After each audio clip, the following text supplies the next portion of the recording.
We are human, we are animals, we crave the ability to be we. I know it's called me undies. We undies might have sounded differently, right? Is it a disco now?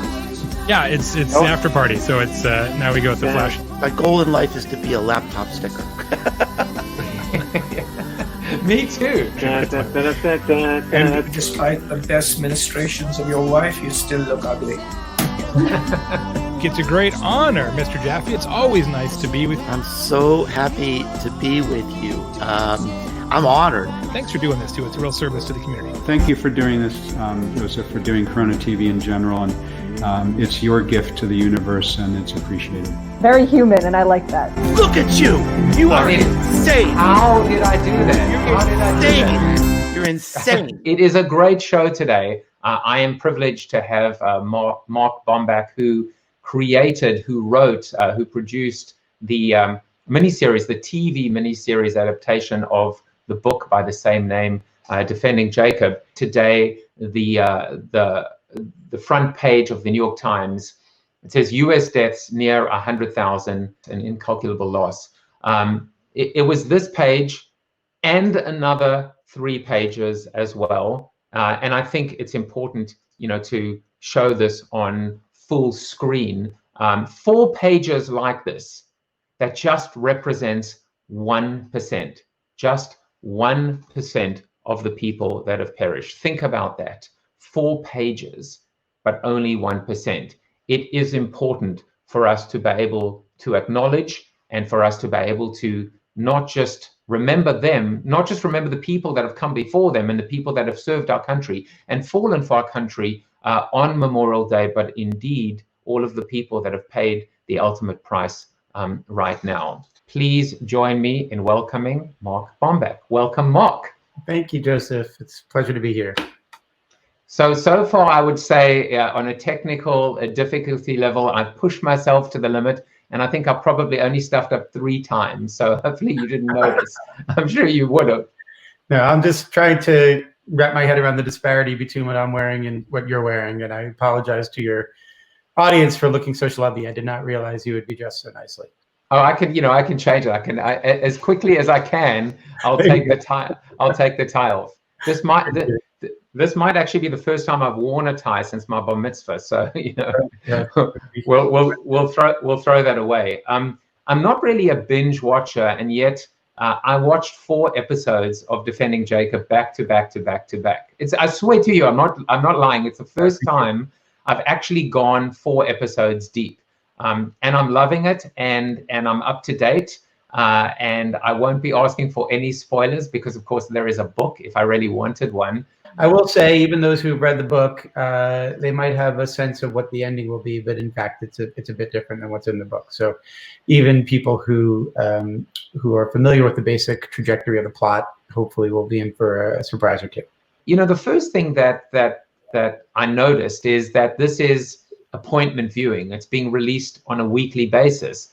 And it seems like the world has shifted towards this idea of release the entire series at once and then binge watch it or watch it on demand. What are your thoughts and feelings about which style you prefer? Kind of every week or all at once?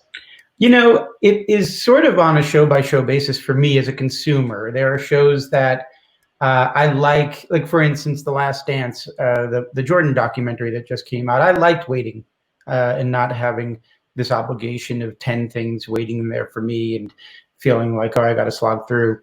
But on the flip side, for shows like mine, for example, I would compare my show to shows like Broadchurch or True Detective. And, while I don't necessarily consume them all in one sitting, I do like the choice that I could make to binge a few in a row. So, but I know that's not how Apple does it, and that's what I knew going into it. Is they have a model that they believe in, which is to put out 3 at once and then go week by week after that. Their philosophy behind that is that 3 is a good number to get someone to really invest and to say, well, I don't need to watch these 3 in a row, but over the course of that first week, I can watch 3. And then they do want to go week by week, I think in part to, spur conversation and have people talking about the show and sort of building up awareness. You know, they're not Netflix. They don't have this massive library of content. They're starting out, and so they do rely a lot on word of mouth. I think Defending Jacob, for example, has seen its viewership grow and grow and grow. And I think if we had dropped them all at once, I'm not so sure they would have necessarily gotten that same kind of traction. So that's their philosophy. And if anything, actually the format, I think, worked while people are in quarantine, because there was something to look forward to. And at least, I don't know about you, but it seems like every day is Friday for me. I'm like, what is Friday again? So I think that might have actually played, into your hands in a good way in this particular case. It's true. I definitely think people who would ordinarily be out on a Friday night have been making an appointment to watch this with their spouse or their girlfriend or boyfriend or loved ones. And it's become I see it on Twitter, for example, and I even hear it from the folks at Apple that Friday is a big day for the show, and people really look forward to getting together and watching it that way. And I do think if it was just put out as one big, block of episodes you could binge at your leisure, it wouldn't have had that same effect. The truth is, even if we wanted to have it be dropped all at once and bingeable, we couldn't do it because the virus and the way it hit, we weren't ready. Like we were able to get the first 3 episodes out, and then we've been scrambling week to week to do what's called subbing and dubbing, which is subtitles, and for some countries they need it dubbed. And so even the last episode, that's just been completed now for a lot of countries that don't, speak English. And so we had no choice. But a lot of times people were saying in the beginning, oh, can't they change their model for this? Everybody wants it all now. People are stuck at home. Can't they just release all 8? And the truth is, even if we wanted to, we couldn't do it.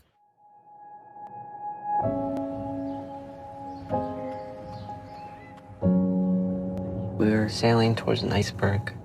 This little white peak in the distance getting closer and closer. But really, it's been underneath us the whole time. There's nothing worse than a kid. We have some bad news on the case. The print we lifted from the victim is from your son. There's got to be an explanation. They go to the same school. Jacob's in his class. Yes, we know that. Lynn, have you arrested my son? Before we begin, I want to make something clear. A kid your age charged with first-degree murder is tried as an adult. I swear I didn't do it. We believe you.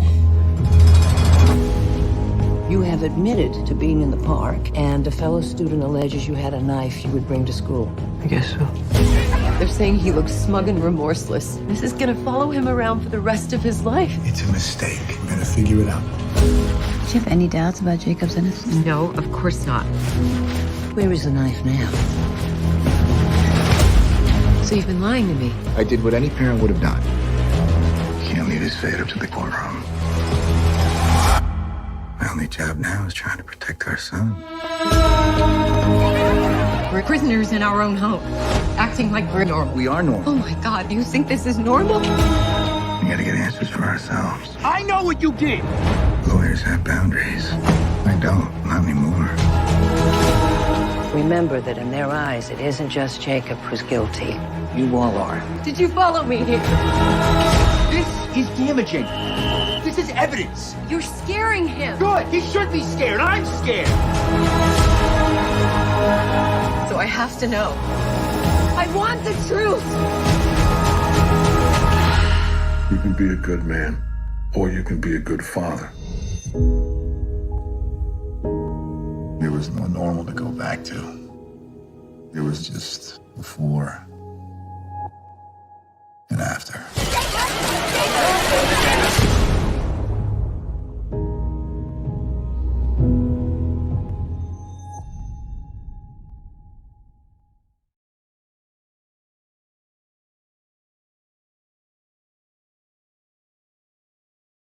Thank you again for coming in.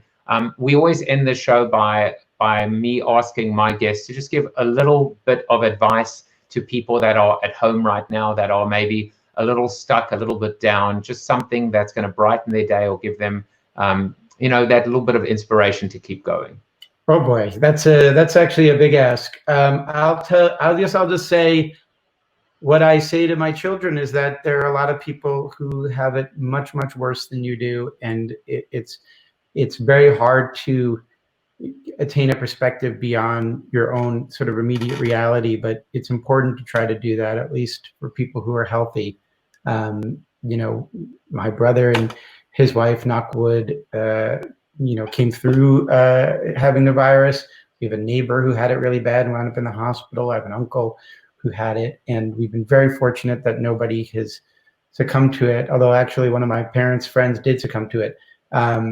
But I think, again, if you have your health, it's really important to just try to get outside of your immediate sphere of problems. But also, I think, take it easy on yourself and know that it's okay to feel selfishly grumpy about where you're at, and know that's natural too. I'm very against preaching to anyone else how to get through anything. So you're hearing me being very reticent, but that's, I really just had a talk with my daughter about this, who, as I said to her, so many people have it so much worse than you. Her response was, but I'm not them, I'm me, which is, you know, again, a very normal reaction that a kid would have. But it's important to try to get past that. Well, you know what, Mark, I think that was a perfect response. And Faith said, love that, keep it all in perspective. And Faith actually lost her father a few weeks ago at the hands of COVID-19. So we're all connected, and I do appreciate you sharing some of those words.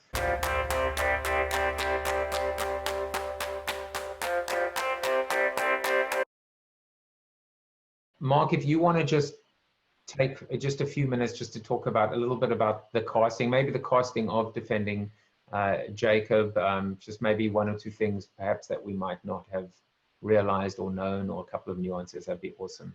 Sure.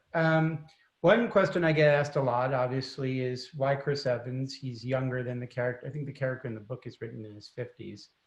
And so, and Chris doesn't have children in real life. And so there's a lot of people asking, well, that doesn't seem like the most obvious choice. And the truth is, that was part of the appeal, was that it wasn't an obvious choice.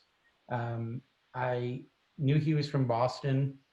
I knew he was looking to do something like this, to do a drama that was more involved in, you know, a long form 8-hour thing. And so we sent him the script and said, you know, if you like the script, why don't you meet with myself and the director, Morton, and see if it's a good fit. And so we did. And it was interesting. He found that his touchstone was his own relationship with his father.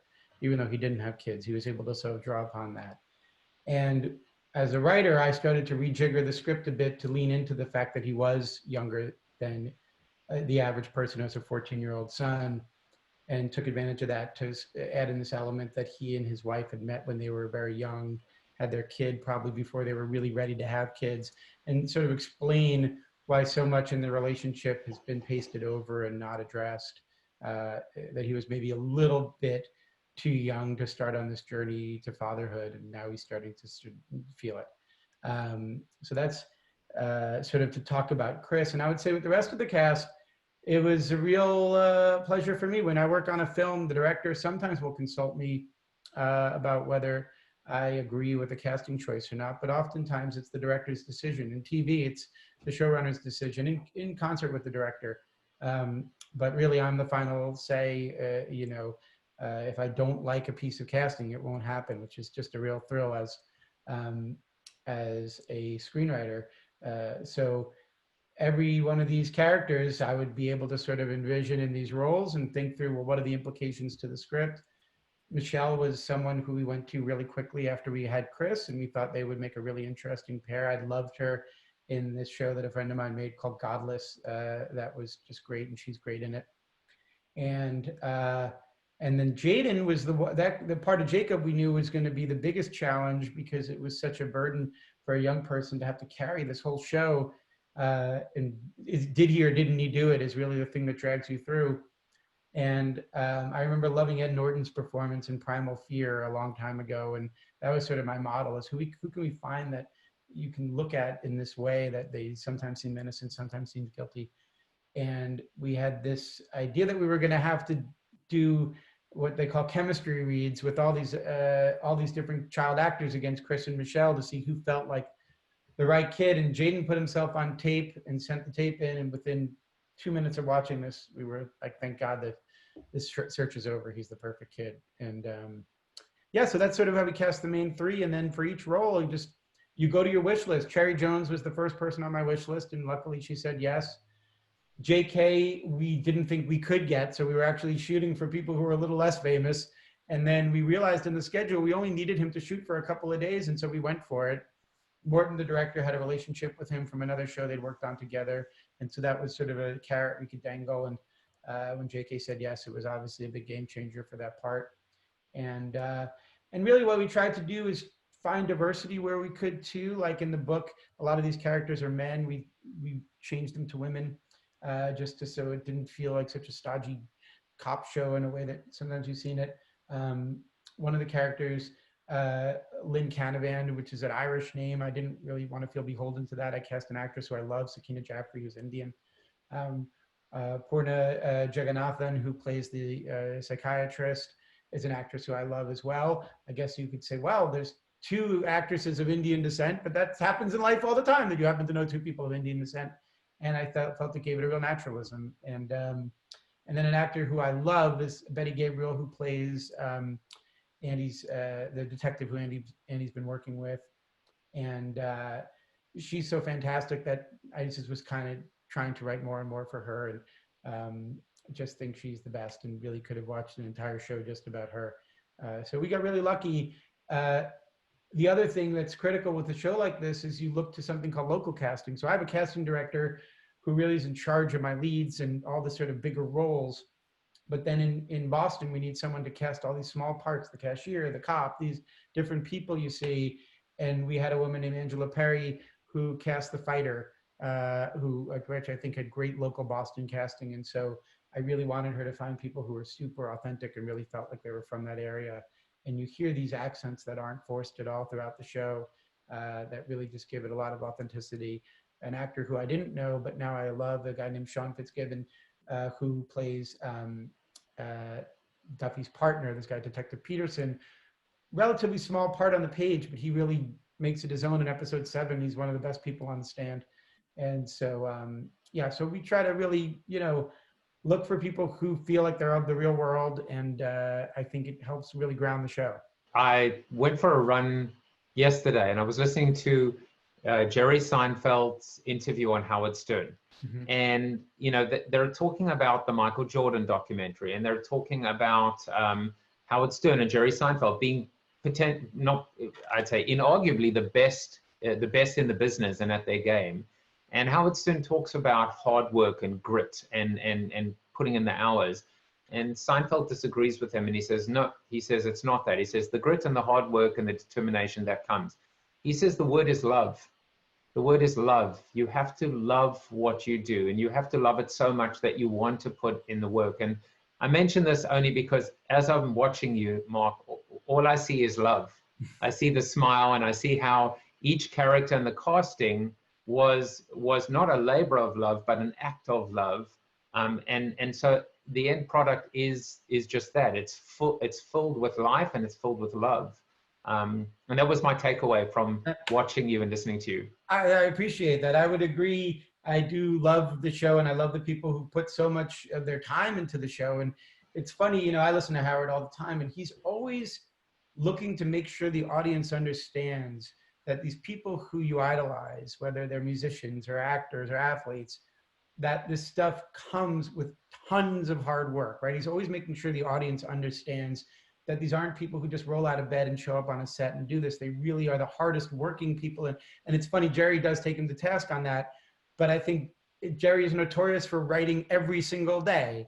And it's interesting, I look at my cast, and the reason I think, they are as successful as they are in their professions is they work super hard. I mean, someone like Chris Evans, who you would assume, because he's in the Avengers and stuff, maybe he just sits there hanging out in his trailer and they say, let's go. This guy puts in so much preparation, does so much hard thinking, really almost functions as a co-writer to me sometimes in terms of just talking things through. And never, ever, ever comes to set without knowing every single line in the scene, and sometimes everybody else's line in the scene. And again, it's not because he's not successful because he's just this really great looking guy. There's a lot of great looking guys, and there's a lot of talented actors. He's successful because he has that, but he does love it, and he loves that hard work and that preparation. And I do think that's what separates people who are really doing well at what they do. Just wanted to give Mark a shout out. I saw Lenny Clark at the food truck. And I'm like, Lenny Clark! I'm a big Lenny Clark fan. Yeah. You know, it's funny. He, you know, in a million years, that's a very small part. And the casting director, he lives in Boston, and he just likes to work. And the casting director said, "Oh, you could get Lenny Clark. He'll work for a day. He loves to work." And everybody on the crew in Boston and Chris Evans, everybody knew who Lenny Clark was. Right. And they were all like, "Oh my God, you got Lenny Clark to play the food truck guy?" And when I tell you, he had zero attitude about it. Was so happy to be there. Couldn't have been nicer to everybody on the crew. Exactly lived up to your expectations. At the end of the day, thanked me for the job. You know, just like really just the classiest, greatest guy. And it is a big coup to have him do a small part like that. Yeah, that was so fun to see him. Mark, thanks again. Have a terrific day, and just such fun getting to know you and talking with you today. My pleasure. Thank you, Joseph.